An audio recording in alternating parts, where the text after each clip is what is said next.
آج کے مسلمان کو اور ہر انسان کو وہ بنیادی ضرورت جس کی اس کو پریشانی بھی ہے، ٹینشن بھی رہتی ہے، جس کی وجہ سے انسان گناہ، معصیت، حرام اور اللہ کی نافرمانی کے اندر ملوث بھی ہو جاتا ہے، وہ ہے رزق کی ٹینشن۔ اور اگر ہم رزق کے مفہوم کو اور اس کے اندر برکات اور جو برکتیں ہیں اس کے مفہوم کو تھوڑا وسیع جاننے کی کوشش کریں تو انسان کی زندگی کی ہر ضرورت ہی اس کا رزق ہی بنتی ہے، چاہے وہ اولاد ہو، چاہے وہ مال ہو، چاہے وہ کھانے پینے کی اشیاء ہو، چاہے وہ سکون ہو، اللہ کی طرف سے یہ سب کچھ ہی رزق ہے۔ ان سب میں ایک تصور تو یہ ہے کہ انسان کی جتنی ضرورت ہے اس کو اللہ تعالیٰ یہ فراہم کرتے ہیں، اور دوسرا ایک اعلیٰ تصور ہے کہ اگر انسان کے پاس حصی اشیاء اور بنیادی ضرورتیں کم بھی ہوں تو اللہ تعالیٰ اس میں برکت ڈال دیتا ہے، جس کا مطلب ہے جو کم ہے وہ انسان کے لیے کفایت کر جاتا ہے۔ ایک زمانہ تھا جب مسلمانوں نے کم ریسورسز کے ساتھ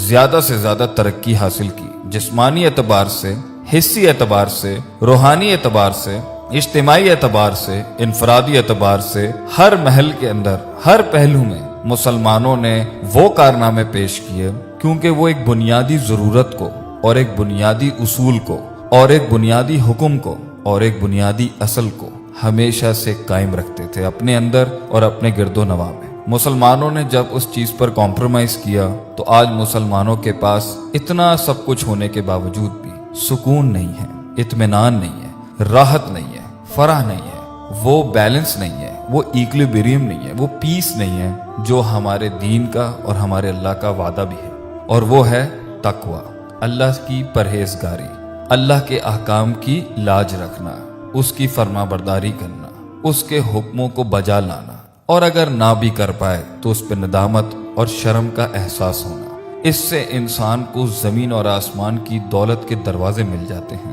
کم زیادہ پڑ جاتا ہے اور زیادہ جو ہوتا ہے وہ پھر انسان دوسروں کی مدد کے اندر لگاتا ہے۔ اللہ تعالیٰ قرآن میں فرماتا ہے وَلَوْ أَنَّ أَهْلَ الْقُرَىٰ آمَنُوا وَاتَّقَوْا، اور اگر بستی والے ایمان لاتے اور تقوی کی زندگی اختیار کرتے لَفَتَحْنَا عَلَيْهِمْ بَرَكَاتٍ مِّنَ السَّمَاءِ وَالْأَرْضِ، تو ہم ضرور بالضرور کھول دیتے اس کے اوپر زمین اور آسمان کی برکتوں کو۔ اس آیت میں ذکر اسی نعمت کا ہے، اسی رحمت کا ہے، اسی رزق کا ہے، اسی برکت کا ہے۔ انسان کو جو کم ہے وہ اس کے لیے پورا پڑ جاتا ہے، اور اسی طرح مسلمانوں نے پوری دنیا کے اندر اپنے علم کا، اپنے ہنر کا، اپنی محنت کا، اپنے نام کا، اپنے اخلاقیات کا اور اپنی طاقت کا لوہا منوایا جب ان کے پاس تقوی تھا، ایمان تھا، اللہ پر یقین تھا، اس کی ماننے کی اور اس کی پیروی کرنے کی اور اس کے نبی کے فرمان کی پیروی کرنے کی پوری نیت بھی تھی اور یقین بھی تھا۔ اللہ فرماتے ہیں سورہ ہود میں وَيَا قَوْمِ اسْتَغْفِرُوا رَبَّكُمْ،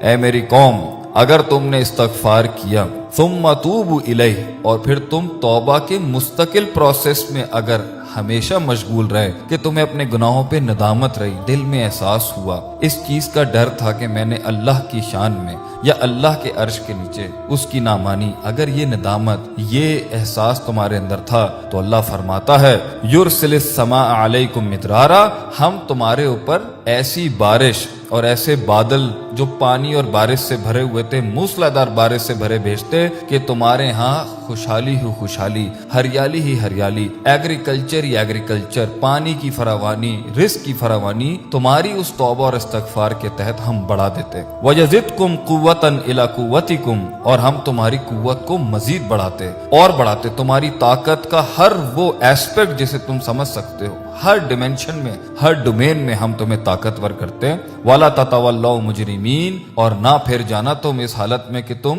مجرم ہو، جرم کرنے والی حالت میں مت جانا، اللہ کا انکار کرتے ہوئے یا اس کے فرامین کا انکار کرتے ہوئے یا اس سے منہ موڑتے ہوئے۔ اسی طریقے سے اللہ فرماتے ہیں وَمَن يَتَّقِ اللَّهَ، اور جو اللہ سے ڈر گیا، اس کا احساس اس کے دل میں پیدا ہوا کہ میں اپنے رب کی مخلوق ہوں، میں نے اس کے پاس جانا ہے، ایک دن اس کو حساب دینا ہے، اس زندگی کا، ان لمحات کا، ان لحظات کا ایک دن میں نے اکاؤنٹیبلٹی دینی ہے، تو کیا ہوگا؟ یجعل لہ مخرجا، ہم اس کو مخرج دیں گے۔ مخرج اگر آپ نے سنا ہوگا، مخرج ایگزٹ کو کہتے ہیں، اور یہاں پہ مراد ہے ہر پین، ہر ٹرائل، ہر ٹریبولیشن، ہر مایوسی، ہر غم، ہم کرب، زندگی کی ہر تکلیف سے جو مخرج ہوگا، جہاں چاروں دروازے بند ہو جاتے ہیں، پانچواں رستہ جو ہوگا، ہر تنگی کے اندر سے جو شرح صدر ہوگا وہ اللہ کرے گا۔ اور آیت میں اللہ آگے فرماتے ہیں وَيَرْزُقُهُ مِنْ حَيْثُ لَا يَحْتَسِبُ، اور رزق ہم تمہیں وہاں سے دیں گے جہاں تمہارا گمان بھی نہیں جا سکتا۔ لیکن آگے اللہ نے ایک اور ارشاد فرمایا وَمَن يَتَوَكَّلْ عَلَى اللَّهِ، اور جس نے اللہ کی ذات پر کامل توکل رکھا، عقیدہ رکھا، یقین رکھا، اعتماد رکھا، جیسے کہ خالی پیٹ چڑیاں صبح نکلتی ہیں یہ سوچ کے نہیں کہ انہیں ملے گا نہیں ملے گا، اس یقین کے ساتھ کہ انہیں ملے گا ہی ملے گا، اللہ سنبھالے گا، اللہ کے سوا کسی اور کے آگے قلباً ظاہراً جسماناً عقلاً اور اپنے جسم اور اعضاء اور روح کے ساتھ کسی کے آگے نہیں جھکنا سوائے اللہ کے۔ جو ایسا توکل اللہ پہ رکھتا ہے فَهُوَ حَسْبُهُ، تو اللہ کہتے ہیں ہم اس کے لیے کافی ہیں، ہم اس کے لیے کافی ہیں۔ ان اللہ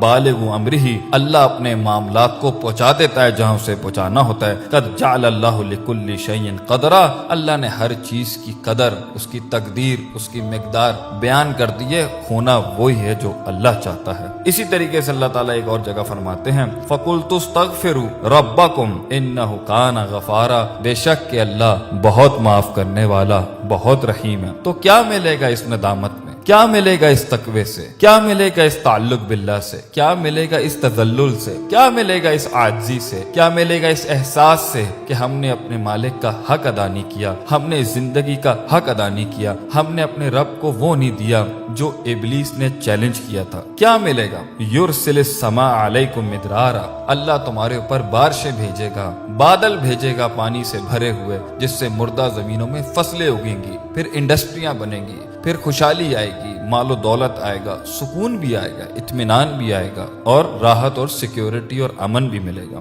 آگے اللہ فرماتے ہیں وَيُمْدِدْكُمْ بِأَمْوَالٍ وَبَنِينَ، اور ہم تمہاری اس توبہ استغفار سے جو ہم نے شروع میں بتایا تھا تمہیں، فَقُلْتُ اسْتَغْفِرُوا، اگر تم استغفار کرو گے کیا ہوگا؟ وَيُمْدِدْكُمْ بِأَمْوَالٍ وَبَنِينَ، ہم تمہیں بیٹے دیں گے، مال دیں گے، وَيَجْعَلْ لَكُمْ جَنَّاتٍ وَيَجْعَلْ لَكُمْ أَنْهَارًا، تمہیں باغ دیں گے، دنیا میں بھی دیں گے، آخرت میں بھی جنت دیں گے، اور تمہیں اس میں نہریں دیں گے، خوشحالی دیں گے، سکون دیں گے، اطمینان دیں گے۔ اسی طریقے سے اللہ تعالیٰ نے قرآن میں فرمایا یا ایھا الذین آمنوا ان تتقوا، اے ایمان والو اگر تم نے اللہ کا تقوی اختیار کیا، ان تتقوا اللہ یجعل لکم فرقانا، ہم تمہیں فرقان دیں گے۔ اس آیت میں بہت اسباق ہیں، یہی کافی ہے۔ اسی طرح اللہ نے فرمایا یا ایھا الذین آمنوا، اے ایمان والو ان تتقوا اللہ، اگر تم نے اللہ کا تقوی اختیار، گاڈ کانشسنس، پرہیزگاری، پرفارمنسز، پروڈکٹیوٹی، نماز، روزہ، حج، زکوٰۃ، اخلاقیات، اذکار، صبح شام اللہ کی یاد، توبہ، نماز کے بعد کے اذکار، زندگی کو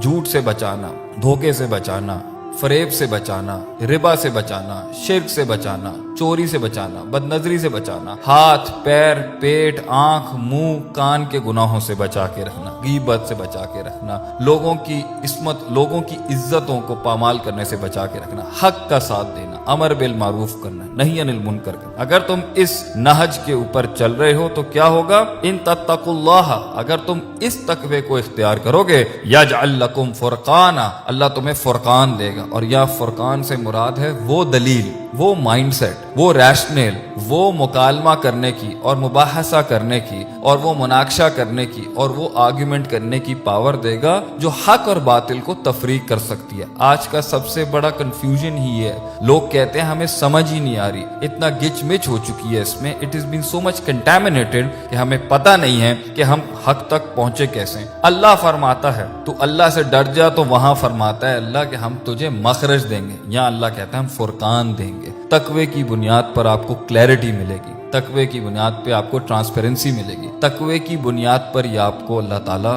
حق کو پریزنٹ کرنے کی طاقت دے گا، اور تقوی کی بنیاد کے اوپر ہی اللہ تعالیٰ آپ کو وہ فرقان دے گا جس سے باطل کا سر پیٹا جا سکتا ہے دلائل اور براہین کے ساتھ۔ اسی طریقے سے اللہ تعالیٰ فرماتے ہیں ایک اور مقام کے اوپر وَنِسْتَغْفِرُوا رَبَّكُمْ، اگر تم نے استغفار اور توبہ کی، تقوی، پرہیزگاری، گاڈ کانشسنس، ثُمَّ تُوبُوا إِلَيْهِ، ماضی کی بھی کی اور ثُمَّ تُوبُوا إِلَيْهِ، اور بعض مفسرین کہتے ہیں توبہ سے مراد آنے والے کی بھی، جو مستقبل میں ہونی ہے اس کے بارے میں بھی ڈر کے رہے اور احساس رہا کہ جو آج ہو رہا ہے اللہ ہمیں اس کے لیے معاف کر دے۔ کیا ہوگا؟ یمتعکم متاعا حسنا، ہم تمہیں متاع دیں گے، مال و دولت دیں گے، دنیا کا ساز و سامان دیں گے،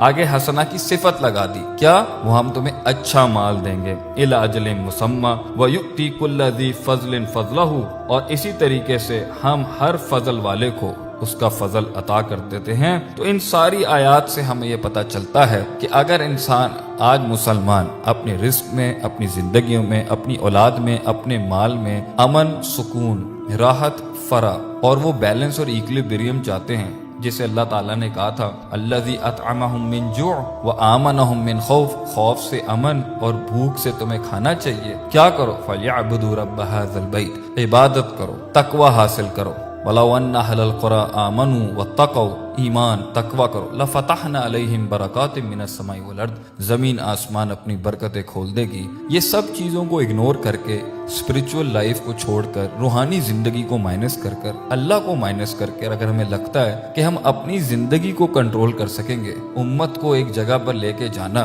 اور امت کو ایک رستہ دکھانا، اور اس امت کو بھی جس نے شاید ابھی تک دین کی دعوت نہیں پہنچی یا قبول نہیں کی، یہ تبھی ہو سکتا ہے کم سے کم ریسورسز میں زیادہ سے زیادہ پرفارمنسز تبھی ہو سکتی ہیں مسلمانوں سے جب وہ تقوی، ایمان، پرہیزگاری، استغفار، توبہ، انابت، احساس، ندامت کی زندگی کی طرف رجوع کریں گے۔ اللہ تعالیٰ زمین اور آسمان کشادہ کر دے گا اس دنیا میں ہمارے لیے۔ اللہ تعالیٰ مسلمانوں کے ہر قسم کے حالات میں آسانی اور رحم فرمائے۔